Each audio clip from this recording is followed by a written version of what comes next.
It's very easy for a golfer to be able to pick a spot off their own body than it is to imagine a number off the side of their body. Yeah. And that's where it becomes a little bit more repetitive, okay, bud?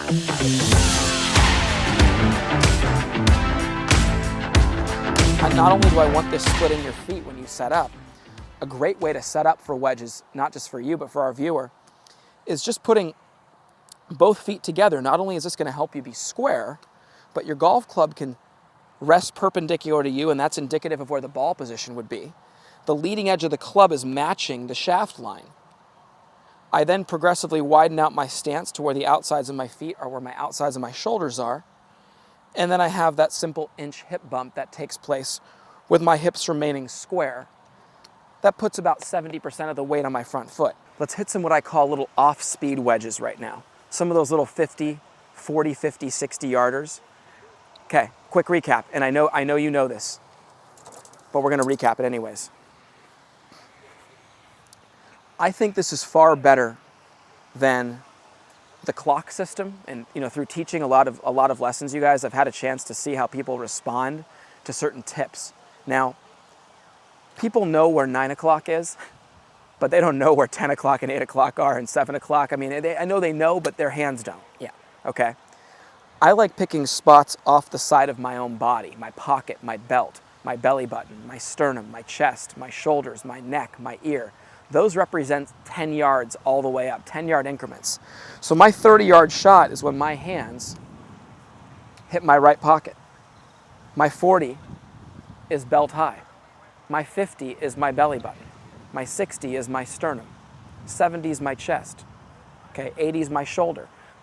Long story short, I have a spot picked out that I take my hands back to for each distance, and I'm holding myself accountable to the same rhythm throughout.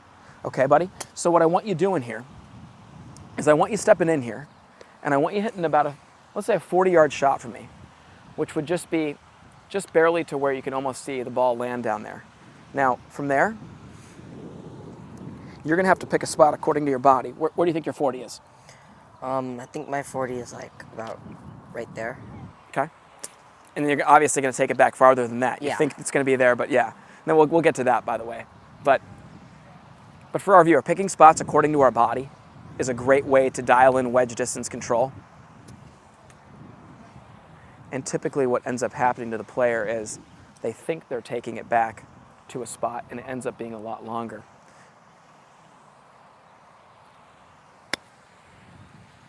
Good. I would say it's a perfect 30. Yeah. Go back up to right here. Go up to belly button high. Okay. So with his setup, take notice, he'll narrow the stance a little bit. It's like a long chip when he's hitting a 30, 40-yard shot. Now, he's choking up a little bit on the golf club. His weight's still on his left side. Really good. That's 40, exactly. Good. So, one thing that I always think is important, and Jay, get in there again. Set up like you're going to hit like a 90-yard shot. Set up like you're going to hit a 30-yard shot. You see that? He's catering his setup and his width of stance to how far he's going to hit the shot. His setup is reminding him that this is a shorter shot. Go ahead, buddy. Okay, now here's the only thing I would tell you. Come around the front here where Kev is. Feel this left leg is more of a metal pole that you rotate around, not something that you slide into. Okay, guys? Okay. Okay, so that sticky contact, I'm looking at Dad too, because I want Dad to be able to know this when you guys are out there on the range and stuff, and you see that sticky contact. That comes a lot of times from the hip sliding and then the hands having to work at a separate pace than the body. So then, without that constant rotation, the club just doesn't glide. So guys, watch me here. I'm gonna do my 40-yard shot, pocket high. And see, interaction with the turf, but the club slides a little bit through, doesn't get stuck. That left pocket's going back. Okay, so what I'm feeling is, I'll do one really in slow motion for you, Jay. Watch. There's my left leg. It feels like a pole is posted in the ground there. I'm taking it back to a short distance. And that left pocket goes straight back around my left leg. I feel like my hip and my grip go together. But if you get any of this, you guys, that upper body kicks back a little bit. The hands have to work separately. And unfortunately, we get not the right interaction with the turf, okay? Okay. I want you to get in here for me. A great drill with wedges is the mini hideki drill. Tough to do, but guess what it gets you a chance to do? You can stop right where you want to stop for your distance and just rotate right through. And when you get it down, you'll see really clean contact because the body and the connection with the body and the hands and the club, much better, okay? Let's see it, buddy. Beautiful. Did you hear that one? Different right away. So what's cool is these shots, you guys, so when we hit these ones come off nice and tight. These are the ones that are, middle pin, back pin, one hop, check, run out a little bit. Here's the nice thing about the system. Say 30 yards is my pocket and 40 yards is my belt. Well, I can open that club face a little bit in my hand, and rather than having that stock standard 30-yard shot with the square club face and hitting it pocket to pocket, I can now open that face a little bit and go up to my belt, and it still would go 30 yards because of the fact that I have the open club face, and now that ball flight will come out a little bit softer. Here's one that would be just a little bit lower and tighter, a little more square face. Okay. And now here's one, Jay, that I would just hit pretty much the same distance. Open the face a little bit, take it back a little bit more. Okay. And you can see the ball just pops up in the air, comes out a little bit softer, right? Yeah. And here's the system there.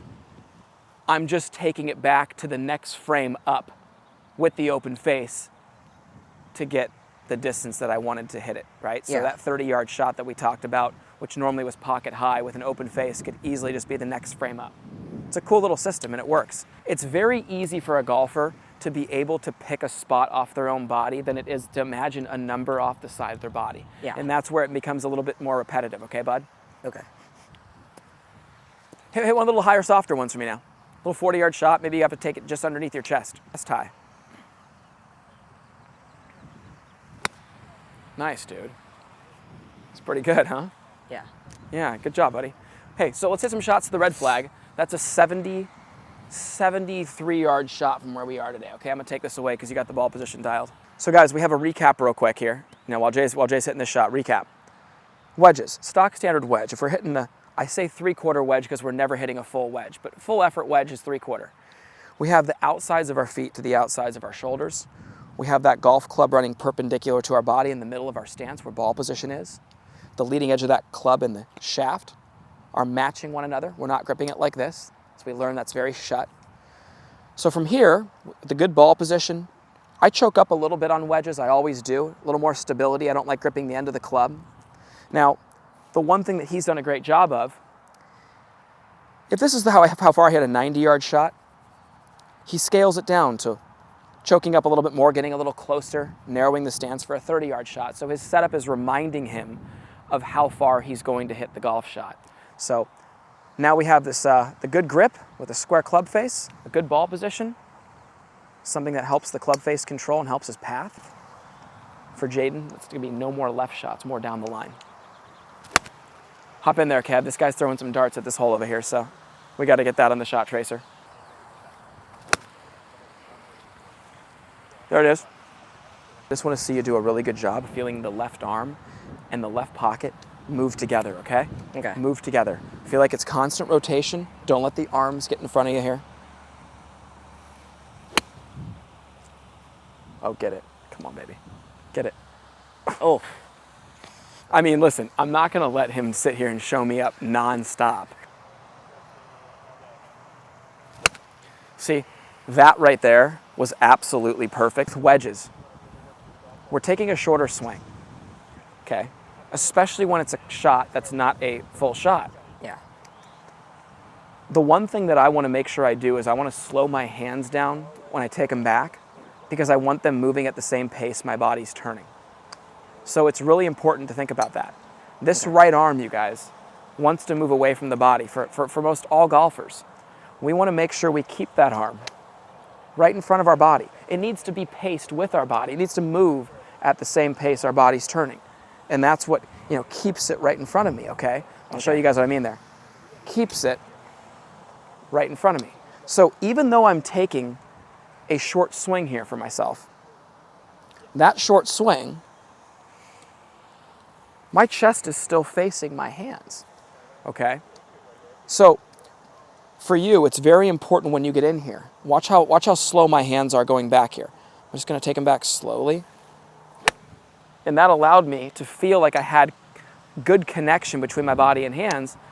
So even when I start turning back towards the golf ball, the club and my hands are working together in the same direction. Yeah. And I think that's important. When you get up there, Jay, sometimes it looks great. We can look at the plane of all these swings. They look beautiful. Arms get up there, body starts going, and then there's the jammed up look where everything has to stall out and then try to catch up. But if you watch my motion one more time, I want you to see the reason why the turf interaction is typically very good is because of the constant rotation. Why? Because of this connection. And there's a real good one right there, right? All right, buddy, hop in there and do it. I want to see you really control this distance, buddy. Okay. So smooth hands allows for the body to turn the hands back there. I mean, that was perfect. Perfect. Felt right like a there. 75-yard shot. Yep, 75-yard shot. You know, how do you hit those shots that spin? Yeah. Well, think about a ping pong paddle, right? Open face, ball, downward angle of attack, clipping the ball with an open face, right? Okay. So the good news is our setup, which the top of the pendulum being our nose and our sternum, when it's right on top of the golf ball, well, that's matching up to where the bottom is going to be, the club's going to be descending on it. Club face is more open, so that's a nice way for the golfer to think about where the bottom of their swing is going to be. Obviously, I want to swing just ahead of it, but if the ball's under the top of my pendulum, it's a good visual. The club's going to reach its low point on the back of the ball and then get lower through impact, okay? Now, the one thing that I think is important when hitting these shots that have the one hop and stop versus the ones that spin way back off that back shelf all the way down to the front of the green, okay, those come from the golfer who really outswings their body and they take too big of a swing. They're taking a 7-iron golf swing with a sand wedge, okay? That's what happens. Now, when they're taking a 7-iron golf swing with their sand wedge, we see that longer swing, and anything extra at the top, you're gonna get a little extra at the bottom, and that little bit of action that you see at the bottom puts that little extra flair on it. Think about the ping pong paddle analogy again. If I have the ball right here, and I hit it like this, at the same pace as my body, yeah, I'm gonna cut under it a little bit, but it's gonna be very dead. Yeah. That's why you see Steve Stricker, Zach Johnson be such great wedge players, you guys. They can control their spin so brilliantly because they have that very dead hands look, much like this. See how there's very little action there? And that ball just goes right to the pin. And it's very soft, but it doesn't have that, it's the one hop and stop, okay? Yeah. And that comes from you having the good setup, nose, sternum over the ball, cater the width of stance to how far the shot should be. And the next thing being keeping the hands really with the body, keeping the hands slow, keeping them together, not just snatching the club head back, not snatching the hands back, and then having to catch everything back up. That's where you're gonna see not only more consistency with the quality of the shot, the distance of your shot, but the spin control of your shot, okay? All right, guys, hop on there. Yeah. That's money right there. Beautiful flight right there, bud.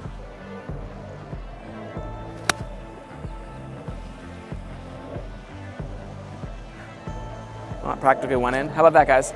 Good, huh? Awesome. Hey, let's move on. Let's get an 8-iron out.